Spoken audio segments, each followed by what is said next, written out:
चलिए हिंदी सब कोई निकाल लिए, तैयार हो जाइए। हिंदी का गद्यांश पदांश करने के लिए सबसे ज्यादा दिक्कत हिंदी में ही हो रहा है ना। चलिए इसका गद्यांश पदांश को करते हैं। प्रत्येक एग्जाम में आपको मिलता है, चाहे वो बीपीएससी एग्जाम हो वहां भी आपको मिलेगा, प्रत्येक एग्जाम में आपको मिलेगा गद्यांश पदांश। चलिए शुरू करते हैं थोड़ा सा अच्छा तरीका से, ताकि सबको, जो लोग कहते हैं कि सर नहीं आ रहा है, नंबर कम आ रहा है, देखिए कैसे लाया जाए नंबर। ठीक है, चलिए कह रहा है क्या कि परिश्रमी व्यक्ति को असफल हो जाने पर भी पछतावा नहीं होता। जो मेहनत किया है वो फेल भी कर जाएगा तो उसको पछतावा नहीं होगा, क्योंकि ज्ञान लिया है भाई। ठीक है, उनके मन में इतना संतोष तो अवश्य रहता है कि उनमें जितनी सामर्थ्य थी उनमें उतना प्रयास किया। भाई अगर फेल कोई कर जाता है तो सोचता है कि भाई मेरे पास जितना ताकत था, जितना मैंने एबिलिटी थे, उतना हम लगा दिए, अब पास करना ना करना मेरे ऊपर नहीं है। क्या ये संतोष रहता है आपके अंदर कि हम जितना चाहे दिमाग है उतना हम काम किए हैं, बना के आए हैं। उनमें जितनी सामर्थ्य थी उतना प्रयत्न किया। फल देना या न देना ईश्वर के अधीन है। मैंने आपने प्रयास किया, फल देना न देना वो ईश्वर के हाथ में है। ठीक है, मानव का कर्तव्य केवल कार्य करना है। मानव का काम है केवल काम करते जाइए, फल की चिंता नहीं करना है। इसके विपरीत आलसी व्यक्ति किसी कार्य की असफलता का दोष भाग्य को देते हैं। न कहते हैं कि भाग्य खराब था मेरा। आलसी व्यक्ति जो असफलता का दोष किसको देते हैं? भाग्य को, कि मेरा भाग्य ही खराब है, नहीं हो रहा है नौकरी ना, या सीटेट नहीं निकाल रहा है। प्रश्न यह है कि भाग्य क्या है? किसी ने सच ही कहा है कि मनुष्य का भाग्य भी परिश्रम से ही बनता है। अगर आप अपना भाग्य सही करना चाह रहे हैं तो परिश्रम करिए। कठिन तो ही है यहाँ इस ठंडा में आना इतने रात्रि को। ठीक है, यदि कोई व्यक्ति यह सोचकर बैठ जाए कि उसके भाग्य में अमुक वस्तु नहीं है, तो वह उसके लिए कुछ भी कार्य करे, परिश्रम करे, परंतु वह वस्तु को प्राप्त नहीं होगी। अगर आपके मन में अगर बैठ जाए कि मेरे भाग्य में नहीं है, तो आप कितना भी परिश्रम कर लीजिए, होने वाला है? पहले ही बोल दिए कि मेरे भाग्य में नहीं है, तो उस लायक आप परिश्रम नहीं कर पाइएगा। प्रकृति भी भाग्य के बल से नहीं, व्यक्ति के पुरुषार्थ के बल पर ही चलता है। मतलब आप कितना मेहनत कर रहे हैं उसके अनुसार प्रकृति आपको चल रहा है।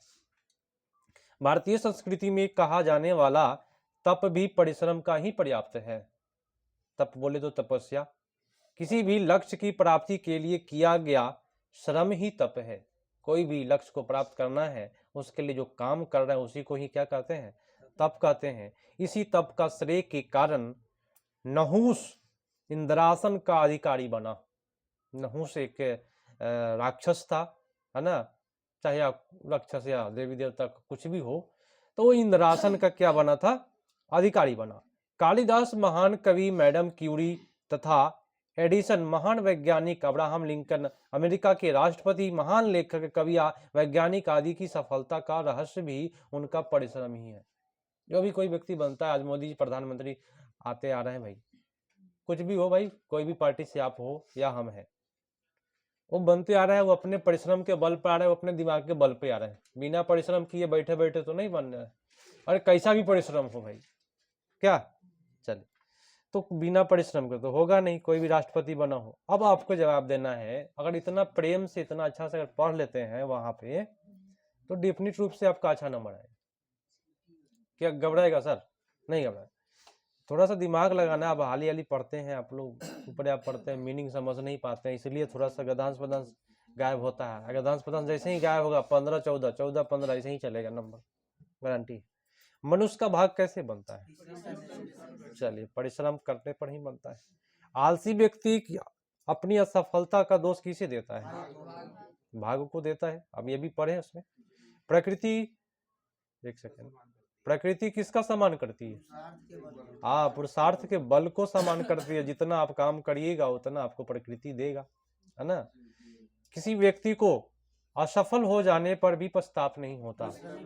परिश्रमी व्यक्ति को फेल भी हो जाएगा, कोई दिक्कत नहीं, है ना, फिर से करेगा, जितना मतलब उसके पास योग्यता था लगाया। किसी भी लक्ष्य की प्राप्ति के लिए किया गया श्रम तप तप तप अभी ना पढ़े, तप कहलाता है, भाग नहीं कहलाता है। भाग के बारे में आप चल गए तो मतलब आप रूढ़िवादी है, फिर वही आप भाग पर दोहरा, हम भगवे खराब है ना। पुरुषार्थ शब्द का संधि विच्छेद बताना है, पुरुष जोड़ अर्थ। आपका उत्तर फर्स्ट है जाएगा। विपरीत शब्द का विलोम बताइए। विपरीत का क्या होता है? विलोम माने उल्टा, तब विपरीत का अनुकूल, बाकी सब तो उल्टे हैं, प्रतिकूल है। समर्थ शब्द में मूल शब्द का प्रत्यय, प्रत्यय पहले उपसर्ग बाद में, उपसर्ग पहले प्रत्यय बाद में।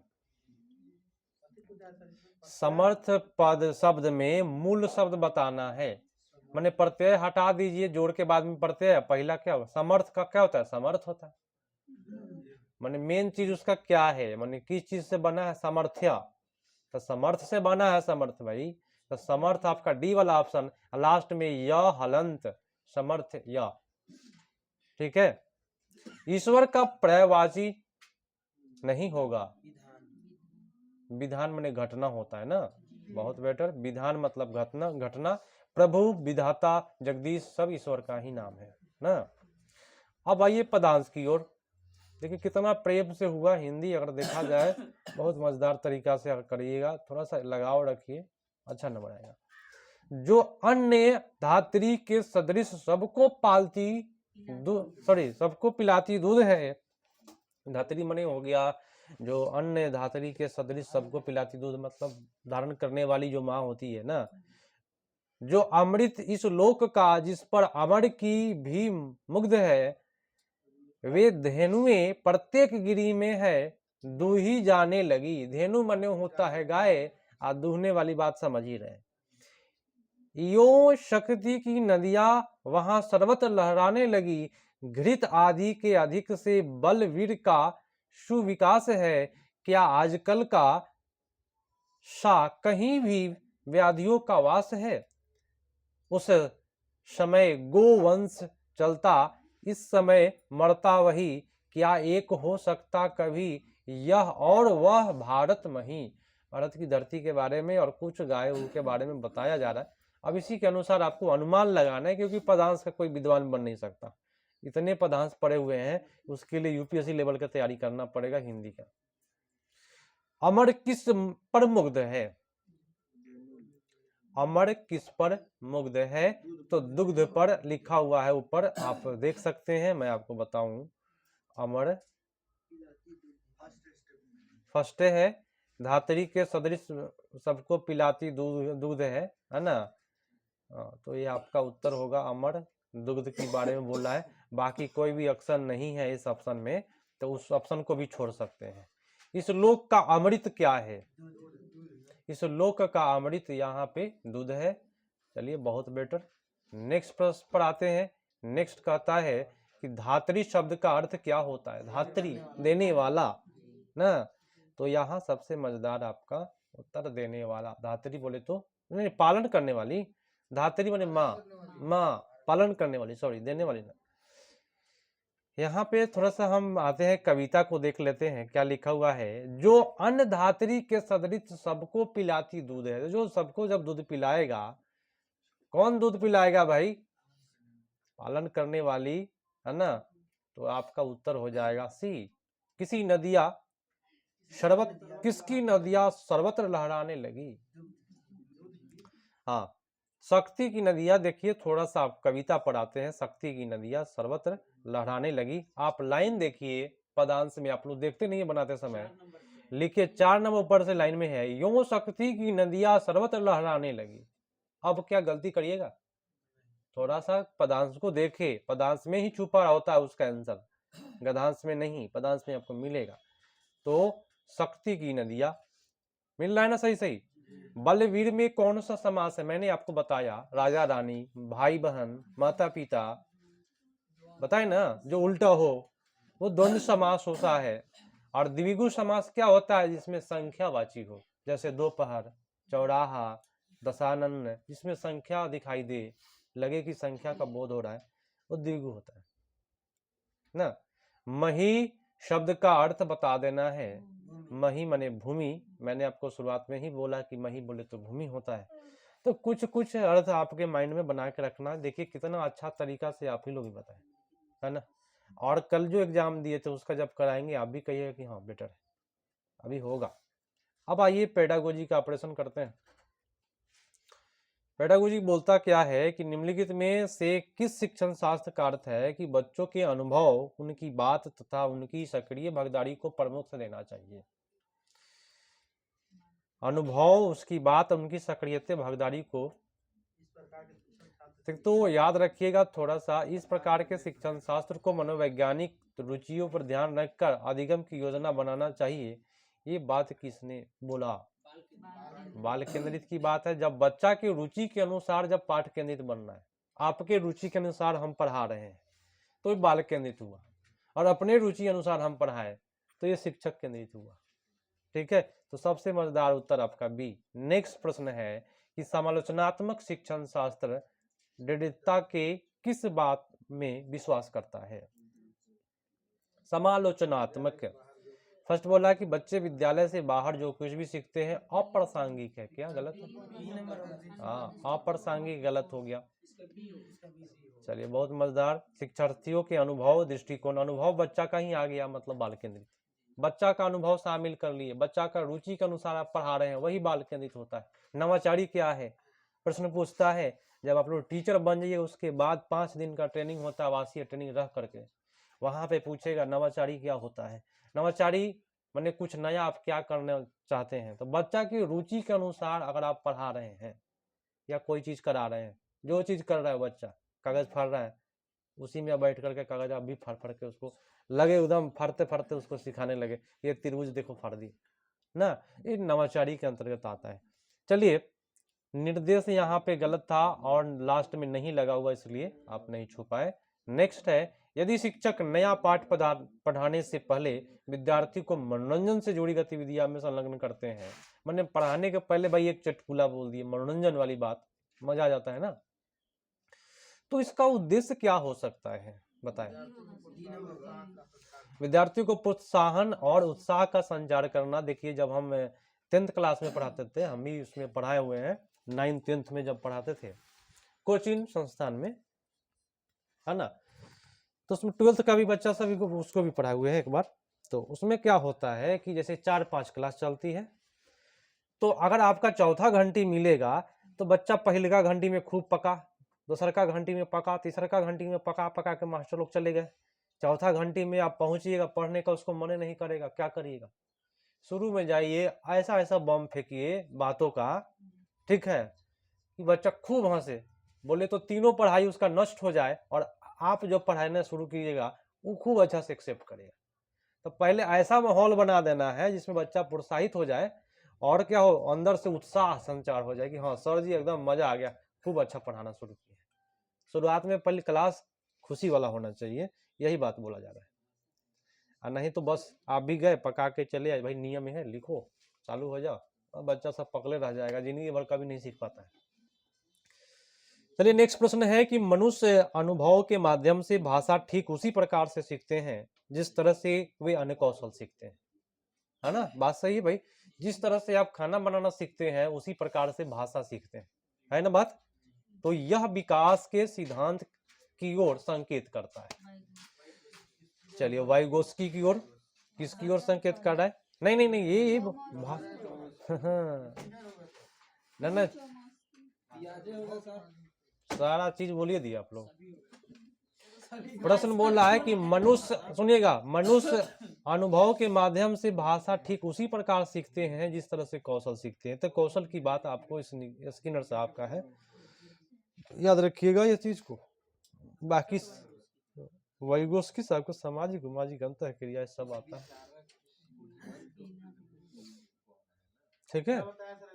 ये देखिए हम फिर से बोलते हैं इन्होंने क्या कहा, स्किनर साहब ने भाषा के बारे में बोला कि आप जो भाषा सीखते हैं वैसे ही सीखते हैं जैसे कि अन्य कौशल सीखते हैं। ये बात स्किनर साहब की है, लिख करके रट जाना है, अब इसमें दिमाग लगाने की कोई आवश्यकता नहीं। जो वैज्ञानिक बोला है क्या, भाषा अर्जन करने की जन्मजात क्षमता होती है, किसने कहा? नॉम चोम्स्की साहब कहे, नहीं ना कहे। एक आदमी क्या बोला कि भाषा का विचार पर प्रभाव पड़ता है, ये बात किसने कहा? वाइगोस्की साहब बोले। वही बात क्या बोला? संज्ञानात्मक का भाषा पर प्रभाव पड़ता है, वो पियाजे साहब बोले ना। इन्होंने स्किनर साहब ने क्या बोला, मैं इस पर ज्यादा जोर दे रहा हूं ताकि आपको याद हो। इन्होंने कहा कि जिस प्रकार से आप भाषा सीखते हैं उसी प्रकार से अनुकौशल भी सीखते हैं। ठीक है, चलिए नेक्स्ट। रचनावादी कक्षा में शिक्षार्थी किस प्रकार के कार्य करते हैं? हाँ लिखवा देंगे, आज लास्ट में लिखवाते हैं। समूह में अंतर क्रिया करके और तथा कक्षा में आवाज करते हैं। देखिए आप पूरा शांत क्लास करवा रहे हैं, मतलब कि आपका क्लास सही नहीं चल रहा है, बच्चा आपसे डरा हुआ है। ये मत समझिए कि बच्चा खूब रुचि ले रहा है, बच्चा रुचि लेगा नहीं, यहाँ भी कुछ न कुछ हल्ला हो ही जाता है। अब बच्चा को पूरा शांत कैसे करवा सकते हैं? नहीं करवा सकते। आपका उत्तर ए होगा। नेक्स्ट है कि निम्नलिखित में कौन सा भाषा शिक्षण के सिद्धांत के रूप में नहीं लिया जा सकता है? कौन सा नहीं लिया जा सकता है? तो फर्स्ट में भाई श्रेणियों में बांटना। हम आपको बार बार बोलते हैं कि जो चीज हम बोल रहे हैं उस चीज को आप नोट कर सकते हैं, या ऑनलाइन जब देखें तो नोट करें। श्रेणी में अगर बांट रहे हैं फर्स्ट डिवीजन सेकंड डिवीजन, तो भाई जिसका सेकंड डिवीजन आएगा वो कहेगा कि अरे वो तेज है, हम ये बुड़बक, तो हीनता का शिकार हो जाता है। ये गलत हुआ। विशिष्ट रूप से पठन कौशल पर बल देना, तो ये भी आपका गया काम से, है ना। लेकिन ये कह रहा है कि भाषा शिक्षण के सिद्धांत में कौन सा नहीं है, तो भाई भाषा किस में पठन कौशल पर बल देंगे तो क्या भाषा सीख पाइएगा? नहीं सीख पाइएगा। ये भी गलत है। लेकिन सबसे मजेदार जो गलत है वो बी वाला है, क्योंकि भाषा के लिए आप पढ़ाई नहीं करते हैं, आप परिवेश में चले जाइएगा, वो भाषा सीख जाइएगा। ठीक है, बाकी सारे ऑप्शन आपके ठीक ठाक दिखाई दे रहे हैं। श्रेणी में भी बांटना आपका गलत था, लेकिन भाई श्रेणी में बांटने से भाषा से कोई ताल्लुक के ही नहीं है, तो सबसे मजेदार आपका उत्तर बी पड़ गया। नेक्स्ट प्रश्न है, सहपाठी एक दूसरे के प्रति स्वीकृत भाव रखे, इसके लिए किस तरह का कक्षाई परिवेश उपयुक्त है? मैंने जितने भी यहाँ सहपाठी लोग हैं, देखिए काफी लोग हैं, सुनिएगा ध्यान से। यहाँ पे बहुत अच्छा बात है, जीवन के बारे में भी सीखना है। बोला है क्या? सहपाठी एक दूसरे के प्रति सुकृत भाव रखे। सुकृत भाव मतलब कि आप दोनों आदमी दोस्त है ना, तो आपके प्रति जैसे आप कोई चीज कर रहे हैं तो आप हाँ चलो भाई ठीक है हम सपोर्ट करेंगे। कितने लोग है भाई चापलूसी करने वाले काम करते हैं, तो वो स्वीकृत भाव नहीं हुआ। तो यहाँ भी वही बात बोला है कि सहपाठी एक दूसरे के प्रति कैसा भाव रखना चाहिए? स्वीकृत वाली भाव, ताकि आपके सहपाठी को कोई किसी प्रकार का प्रॉब्लम ना हो, चाहे वो कोई भी हो। ठीक है, इसके लिए किस तरह की कक्षाई परिवेश उपयुक्त है जिसमें बच्चा स्वीकृत भाव रख पाए? हाँ, विविधता वाले शिक्षार्थी एवं समावेशी कक्षा। और आज से ही आप लोग याद रखें ये सब चीज। देखिए बहुत बड़ा फर्क पड़ता है आपके व्यवहार पर। जैसे ही आपके व्यवहार में यहाँ चेंजिंग होगा वैसे ही आपका सीक्रेट निकलेगा। अगर व्यवहार में आपका अगर मन में खोट है कि वो गड़बड़ा जाए, उसको हम कहीं कुछ कर दे, है ना, या कुछ भी हो, किसी तरह से आप उसको नुकसान पहुंचाना चाहते हैं, तो डिफिनेट रूप से आपको दिक्कत होगी। या कोई चीज आपको मिला और उसके पास शेयर नहीं किए कि हाँ लो तो भी पढ़ लो, तो वो भी दिक्कत है। तो ये भावना अगर जैसे ही आपके मन में अच्छा आएगा तो वहां भी अच्छा आप ऑप्शन मांगिएगा। थोड़ा सा चेंजिंग होता है। और टीचर बनने के बाद भी जो 5 दिन का ट्रेनिंग होता है वहां तो आदमी बना के भेज देगा। आदमी बन करके आता है लोग, पूरा अच्छा अच्छा तरीका से आप किसी को भी समझाइएगा तो लगेगा कि उसी के लैंग्वेज में समझा रहे हैं। ठीक है, चलिए, तो ये भावना होनी चाहिए अपने सहपाठी के प्रति। नेक्स्ट है कि निम्नलिखित में कौन सा उपचारात्मक शिक्षण का उद्देश्य नहीं है? तो उपचारात्मक शिक्षण का उद्देश्य नहीं, नेगेटिव बोला, तो अप्रभावी आदतों को हटाना अच्छी बात है। अप्रभावी आदत माने आपका आदत है किसी को मतलब कि पीट देना, या कोई भी आदत है आपका खराब आदत, या किसी का कंप्लेन कहीं, तो उस आदत को क्या करना? हटाना। ठीक है, तो ये आपका सही बात बोला। ठीक है, उन भाषा तथ्यों को दोबारा पढ़ना जो उन्हें सही तरीके से नहीं सीखा हो। तो जब सही तरीका से नहीं सीखा तो फिर पढ़ना ही पड़ेगा दोबारा ना। यहाँ माइंड पूरा क्लीन रखना है। क्वेश्चन करते समय अपने आप को ईमानदार मान करके देखिएगा। मैं आपको प्रत्येक लोगों को बताता हूँ, ऑनलाइन भी लोग देखते हैं। एक आदमी बोला कि सर आप भोजपुरी में भी बहुत अच्छा बोलते हैं, है ना, बड़ा ही बड़ा अच्छा लगता है। देखिए जब लास्ट में जब आप लोग एग्जाम देने जाइएगा, सबको हम कह रहे हैं, उस समय में एक व्हाट्सएप पर वायरल होता है कि सीटेट का एग्जाम अब मेरे टाइम में आया था, बहुत प्रभाव डालता है। लास्ट में जो एक वायरल होता है छोटा लाइन वाला, बहुत प्रभाव डाला हम पर, हम मेरा भी सीटेट फर्स्ट बार में निकला। तो उस समय में वायरल क्या था, उसमें लिखा हुआ था कि पूरे ईमानदारी के साथ एक शिक्षक होने के नाते आप किसी बच्चा के भविष्य के निर्माण के लिए जा रहे हैं, इसलिए पूरे ईमानदारी से बच्चा के हित में, बच्चा को कहीं ठेस न पहुंचे, ऐसा ऑप्शन जिसमें बच्चा के प्रति कोई ऐसा शब्द जिसमें कोई कड़ा नहीं हो, न ज्यादा हो न कम हो, मध्यम मार्ग अपनाते हुए, और ये पूरे ईमानदारी से, ये वर्ड बार बार रिपीट करता है, पूरे ईमानदारी से शिक्षक बन करके जवाब दीजिएगा, तो डिफिनिट रूप से आपका 4 ऑप्शन में 1 ऑप्शन आपको दिखाई देगा। लेकिन ये अंदर में ईमानदारी होनी चाहिए, मन में बेईमानी बैठा है तो फिर से वही हाल। मतलब कि ये नहीं कहने कि जो फेल करते हैं वो लोग बेईमान है ना, थोड़ा सा वहां दिमाग यही लगाना है क्वेश्चन के प्रति कि अच्छा चूज करना है कि जिससे बच्चों को ठेस ना पहुंचे। नेक्स्ट प्रश्न पर आते हैं। भाषा पढ़ते समय शिक्षार्थियों की प्रतिभागिता को बढ़ाने के लिए कौन सा सबसे उपयुक्त उपागम होना चाहिए? हाँ, तो भाषा के लिए जाइए, संप्रेषण चाहिए, बहुत बेटर है। तो सबसे मजेदार हम संप्रेषण ही करेंगे। आपका उत्तर चला गया बी पर। नेक्स्ट, यदि सभी शिक्षक अधिगम शैली को ध्यान में रखकर शिक्षण करना चाहते हैं तो उन्हें क्या करना चाहिए? अगर ध्यान में रख के करना चाहते हैं तो क्या करना चाहिए? फर्स्ट बोला कि बच्चों को अपने प्रतिभा तथा अधिगम शैली को प्रदर्शित करने के लिए पाठ सहगामी गतिविधियों में भाग लेने की सलाह। तो यहाँ पे पाठ सहगामी में भाग लेना, ऐसे ही बच्चा सब किताबी दुनिया से भागता है। तो हम हाँ, योगात्मक आकलन परीक्षण में तो योगात्मक सर अच्छा नहीं होता है, सबसे पहले जाने, ठीक है। और यहाँ सुनिश्चित करे परीक्षा लेनी चाहिए, जल्दी जल्दी परीक्षा लेनी चाहिए, लास्ट में बोला सी में। तो डी है कि विद्यार्थियों की विविधता को संबोधित करने के लिए विविध प्रकार की शिक्षण विधियों का प्रयोग करना चाहिए। सबसे मजेदार बताइए, कहीं बच्चों को ठेस नहीं पहुंचा, अलग अलग प्रकार के, जिसको जैसा चाहेगा वो करेगा, क्या कोई ठेस नहीं पहुंचा बच्चे को। नेक्स्ट है कि निम्नलिखित में कौन सा भाषा की कक्षा में सबसे प्रभावी, सबसे अधिक प्रभावकारी शिक्षण विधि है? डी है, चल बहुत बेटर। नेक्स्ट में क्यों गलत हुआ? शुद्ध उच्चारण पर बल देना। यहाँ पे उच्चारण जो है ना, शुद्ध उच्चारण, मेरी बात सुन लीजिए, हम भी आज तक कभी शुद्ध नहीं बोले ना, आप भी बोलते होइएगा।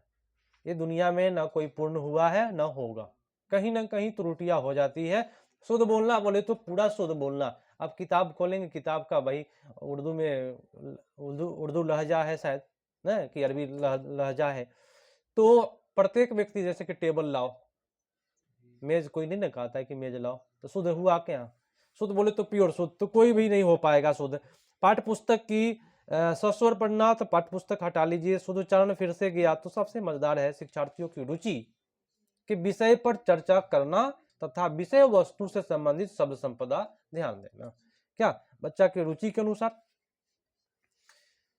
याद रखिएगा। नेक्स्ट प्रश्न है, कहता क्या है कि शिक्षार्थी को सीखने तथा विषय पर महारत प्राप्त करने के लिए प्रेरित किया जा सकता है बशर्ते, गया काम से, बशर्ते जैसे ही बोला नेगेटिव की ओर ले गया। वे जानते हो कि परीक्षाओं में विषय वस्तु के प्रति उनकी समझ के लिए उनकी परीक्षा ली जाएगी।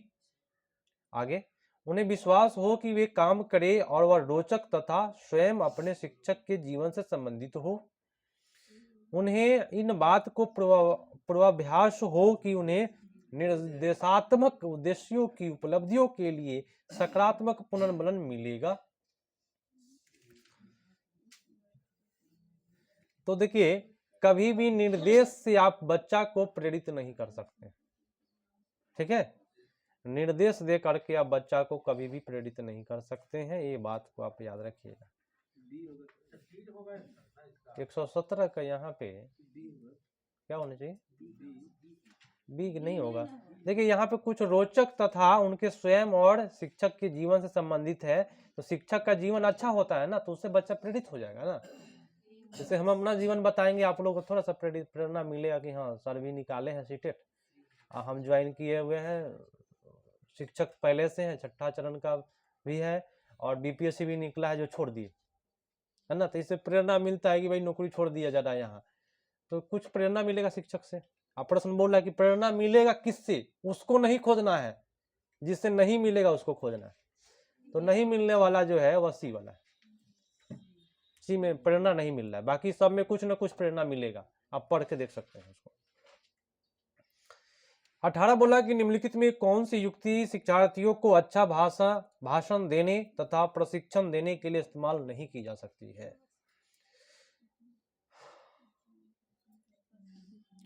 शुद्ध उच्चारण का प्रदर्शन करके दिखाना, ये गलत बात है। शुद्ध उच्चारण, जीवा और होठों के सही स्थिति का अभ्यास करवाना, कैसे करवाइएगा, इसे पकड़ पकड़ के नहीं हो पाएगा। शिक्षार्थियों को जीवन के वास्तविक स्थितियों पर बोलने के अवसर, सबसे मजेदार से जिन्होंने सी किया सही है, और नहीं की जा सकती, इस्तेमाल नहीं की जा सकती। भाषण देने के का प्रशिक्षण देने के लिए इस्तेमाल नहीं की जा सकती है। नेगेटिव लग रहा है ना। शिक्षार्थियों को 1 मिनट के लिए बोलने का अवसर देना ताकि आप उनकी त्रुटियों को निदान कर सके, गलत है, यही डी मारिए। शुद्ध उच्चारण भी गलत है। देखिए हम बताते हैं आप लोगों को क्यों सी सही है। इस प्रश्न में नहीं गलती से टाइप हुआ है, बात समझे, क्योंकि इसमें पहले का ऑप्शन भी आपका नेगेटिव है, दूसरा ऑप्शन भी नेगेटिव है, चौथा ऑप्शन भी नेगेटिव है। अब मारिएगा कौन, किसी एक पर के प्रति तो नहीं जा सकते ना। तो इस प्रश्न में नहीं जो है उसको हटा लीजिएगा और आराम से आप सी करके आइएगा। वहां पे भाई नहीं रहेगा, बुक में गलती से छपा है, वहां सही था, ठीक है। भाषा कौशल के उपकौशल बताना है, कितने होते हैं, इसको लिख करके रट जाइएगा। भाषा कौशल के उपकौशल कितने हैं, 2 है। बोधगम्य निवेश में, और ये किन्होंने दिया, बार बार मैं बोलता हूँ, I+1 स्टीफन क्रिप्सन साहब का है बोधगम्य निवेश। और इन्होंने क्या दिया, थोड़ा सा एक ट्रिक में बताता हूँ। कुछ ऊंच क्या रहता है उनके ऑप्शन में, कुछ ऊंच या थोड़ा ऊंच। चलिए तो आज का जो क्लास है यहीं समाप्त करते हैं। आप लोगों का थोड़ा सा 117 कैसे पकड़े हैं कि नेगेटिव है? 117, अच्छा बताते हैं। पॉजिटिव